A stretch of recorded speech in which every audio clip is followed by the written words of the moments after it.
dañ koo jël fay ko xaalis weex tàll.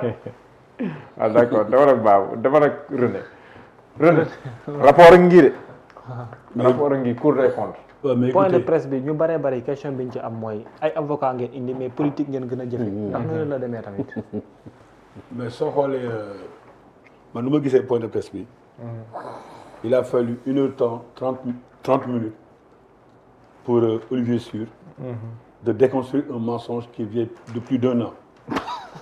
Parce que Wadi, comme il a dit, bien sûr, moi je pense qu'il parle avec une certaine clarté.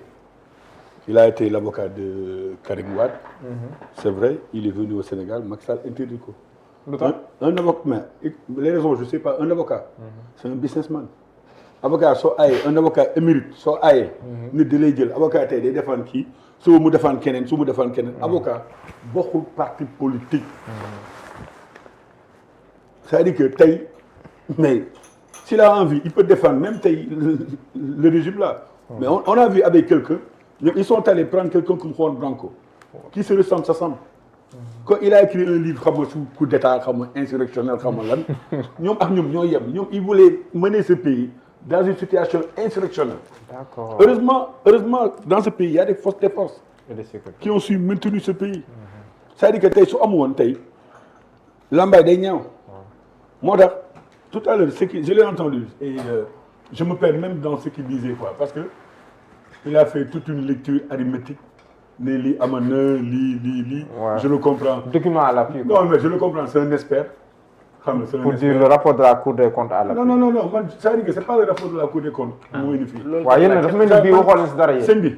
c'est-à-dire que bii duñ ci wax dara de. aujourd'hui san la de. c'est-à-dire que ñoom il parle man loolu laa gisee affaire bi. aujourd'hui ñoom il parle de dette cachée. Dette cachée boobu tey moo plombé ce pays c'est-à-dire que ça fait plus d'1 an. qu'on en parle. Ouais. Mais il y a des septembre 2024. mais il y a des gens qui sont au ministère des Finances. La moto les gens n'en parlent pas. Tey kii nekk na directeur de la programmation. Budgétaire. Du budget. Ouais. Mooy le ministre là l'actuel Cheikh ministre. Diba. Et pourtant il était là à côté de Moustapha Ba. C'est lui-même qui me donnait les dossiers. Man lu ma jaaxal rek mooy lan c'est-à-dire que les gens disent que oui rapport dette cachée.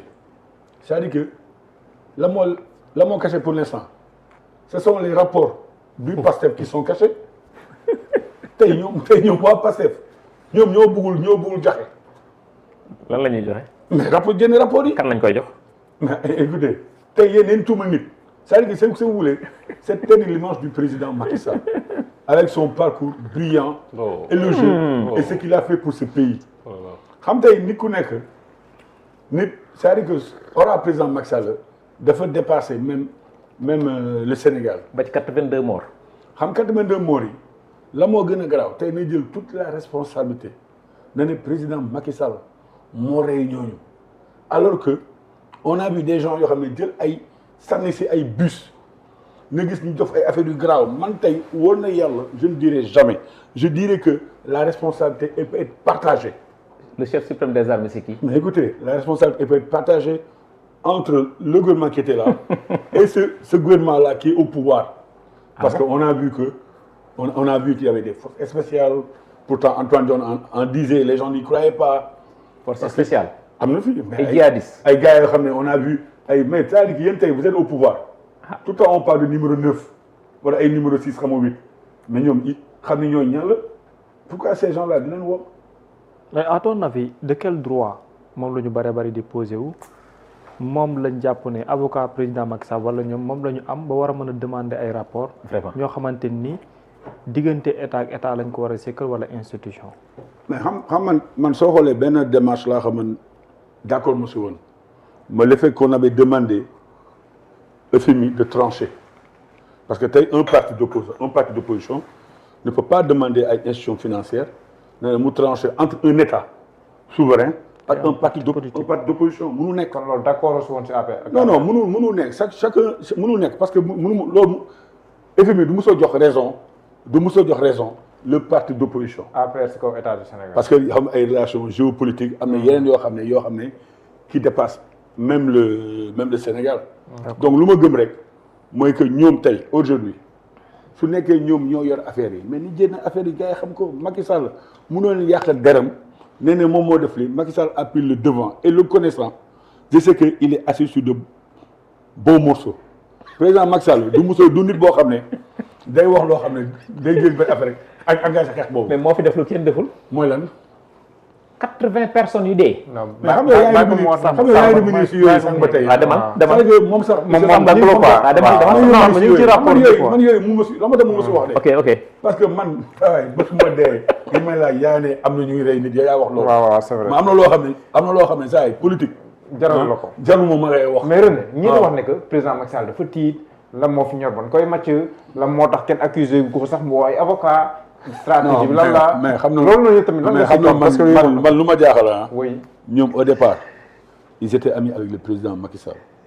quand on a vu Ousmane Sonko mu ñëw ne président naka yaram bi. yaa ngi tane. Diomaye Faye président naka yaram bi yaa ngi tane. ma ne ah comme Macky dafa feebaroon. ah comme ñii. kon yow mi nekk APR. comme ñii naan ataaya Macky Sall te xaw ma ko.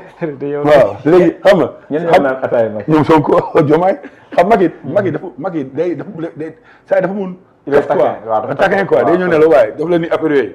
ma gis mu def gars yi noonu. après ma gis avec yow une bonne ambiance. après ma gis le président Bassirou Diomaye Faye mu ne way xam ne lu Macky Sall di def si suuf.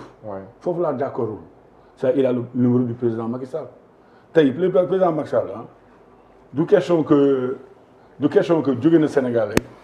war na am benn rapport équilibré entre ñoom ak ñun mais c'est-à-dire que ñoom. mais ça président Macky Sall moom day politique nag. non comme ni mu Ablaye Wade defaloon noonu la defaloon Ablaye Wade. non mais soo xoolee am na. mais grand Samb bàyyi non grave am problème ça soo xoolee lépp loo gis des fois day am ñuy yàq man j'étais de ceux qui voulaient à un moment donné si bien que Wade doon nañu ko attaqué mais bëgg na ki am kii une conciliation et pourtant je me rappelle man de maître Alioune Badara Cissé tout le temps ñun la moo nekk suñu point c'est-à-dire que yi bëgg a tey le président Macky Sall président Abdoulaye Wade nekk c'est-à-dire que toog waxtaan. mais malheureusement loolu amul. non mais ça loo gis dans toute œuvre humaine elle est imparfaite. am na ñoo xam ne tey ñoom c'est des bëgg ni loolu am ñoo xam ne ça les intéresse pas.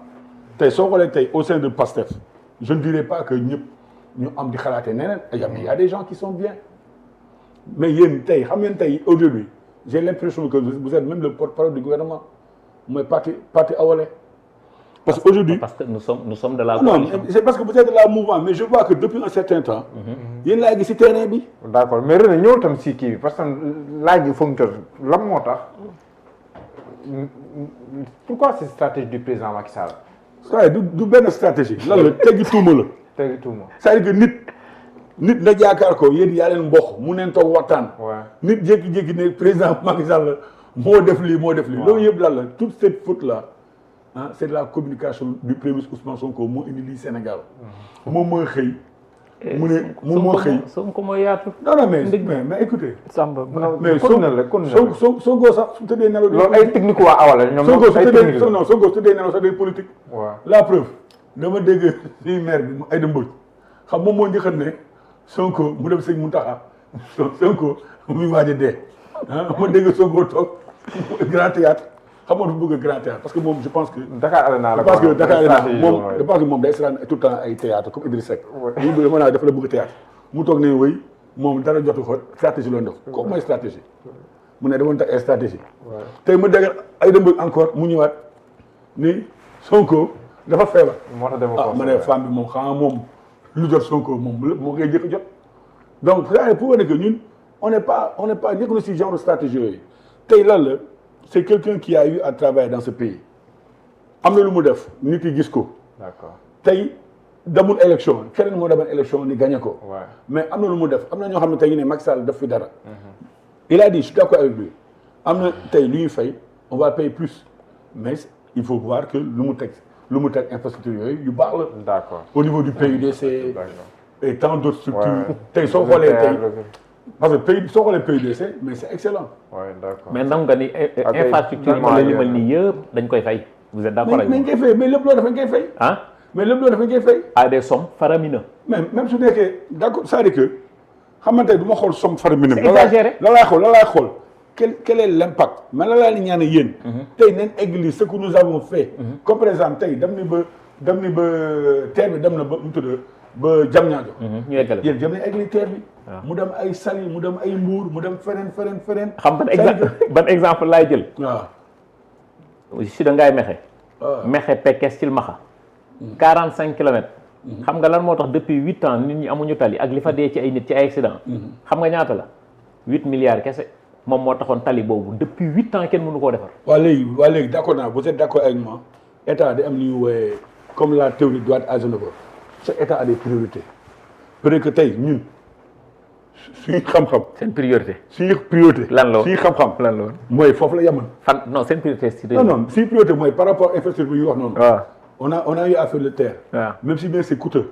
Hein? Vous êtes d'accord que c'est coûteux? C'est coûteux. C'est exagéré yow. Non, c'est pas exagéré. C'est pas exagéré. lan la. C'est-à-dire que pour moi c'est coûteux mais c'est pas exagéré mais c'est quelque chose de beau. xam nga lu tax ma la c'est exagéré. nga def benchmarking bi. Maroc. Agadir Marrakech. Un tronçon de 350 kilomètres qui coûte 1500 milliards. yow 36 kilomètres terre dawul sax 150 kilomètres à l'heure mu lay coûter 1000 et quelques milliards nga ni c'est pas exagéré. Non du ma exagéré c'est-à-dire que d'accord naa yow par rapport au Maroc le tronçon là d'accord naa. mais lu may wax rek c'est-à-dire que ñun da am na lu ñuy def mais léegi egg leen loolu léegi pour revenir yaa may jéem a dugal fenn. non yaa may jéem a dugal fenn. bu ñu caché débat bi bu ñu caché débat bi. non bu ñu caché bi. bu ñu wax rek débat bi. non c'est-à-dire que benn caché bi. ak rapport caché. dafa mel ni tey mu am dafa mel ni tey sama papa. ma ne ko ma jékki-jékki ma dem Saly ak sama copine wala sama jabar ma dem balaa ma dem boîte ma dem restaurant dem feneen alors que sama papa xamul dépensé naa xaalis boobu xamul yooyu lu ma dépensé comme kër nay gis rek bon mi dépensé kii dépensé ça n'a rien à voir avec xam soo xoolee tey yi dégg keroog j'ai pas mis sur l'émission affaire bi dafa sonal Sénégal ba dégg ñu ne ay miss yu kii ne xam nga kii ne xam nga la mais est-ce que nekkul man c'est-à-dire que man non très sincèrement man je veux qu'on dépasse. D'accord. Parce que est-ce que nekkul tam seen je ne parle pas en tant que APR. Je parle en tant que citoyen sénégalais. Parce que aujourd'hui on a l'impression que. mais en tant que citoyen sénégalais tey jii nga baal ma en tant que citoyen sénégalais dañ doon xaar FMI directrice générale ou directrice bu FMI génn wax. directive FMI bi mu génnee lan la wax moom dafa confirmer wala dafa infirmer. non xam directeur FMI ba mu génnee. waaw c'est-à-dire que dafa saluer ñun ce que nous avons fait dans le passé. ñan ci. mooy ñun waa APR. waaw dafa ne la. ce que nous avons salué dans le passé. lu mu wax musul wax. lu mu wax ci APR non attends dafa nag bàyyi ma ñëw. waaw ba mu génnee. waaw ba mu génnee dafa nag. waaw dafa ne yéen il faut notre programme. il faut notre programme. un autre programme. waaw yéen laa wax. yéen il faut notre programme moom loolu la wax. mais nu ko waxee. tu prends des raccourcis. non nu ko waxee non du raccourci c'est-à-dire que nu ko waxee ay jeu de mots. des raccourcis. soit kii day d'accord soit kii bañ d'accord. tu prends des raccourcis. soit kii day. lu mu wax laa wax ci dette bi. loolu du ko wax.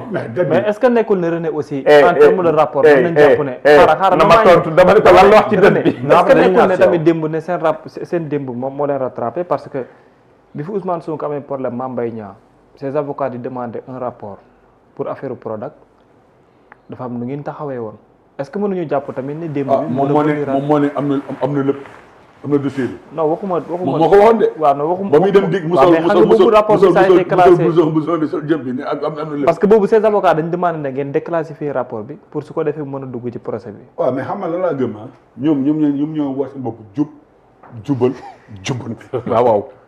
ñun la xoolal moo bi neex ma trop. oui te yàgg daal su amee. yéen yaa xayti war a leen ragal dara. ragaluñu dara. comme yéen doo ragal leen dara. waaw mais léegi na Pastef jënd les trois rapports. waaw mu leer. kan lañ koy jox. jox ko président Macky Sall. Macky Sall moom lan la moom. mais Macky Sall l'ex-président Macky Sall. non du loolu xam saa ni que yéen. léegi après ñëw si biir client bi waroon ñëw ànd ak ay avocat ñëw Sénégal. non saa yéen bu demee Maroc gee di mais loolu tam gars yi dafa kii Macky Sall naan la ko ñëw xaar fa la ñëw ma yow. non Macky Sall fu mu ñëw. rapport da ko concerné. rapport intéressé wu leen. ñu bàyyi ko daal xam ni koo gis sax. intéressé wu leen. diversion rejetée. non du diversion rejetée. xam ngeen fi ngeen jël. yéen instant ñu bàyyi ko mu du question il n'est plus question de dette. il est question de rapport caché. kon léegi du dette caché rapport caché la. rapport caché la parce que moo nëbb trois yi. ok d'accord mais ça lu ñu ñaan mooy lan. que vous sortez ces trois rapports. que Sénégalais yi xam. c'est pas parce que Macky Sall c'est un ancien président. c'est parce que aujourd'hui on est en train de ternir son image. ne serait-ce pour la prospérité. et ne serait-ce pour Sénégalais qui croient à l'idéologie de Pastef. parce que li mu fi def ci njombe benn président def d'accord ñu dem ak Birame c'est pourtant les mêmes propos qui reviennent quoi. ay ñoom ay Bira mu mel Là, c'est le politicien qui parle. ñu dem ak Birame Kama. mu mel ni kenn ku Là, c'est le politicien qui a parlé.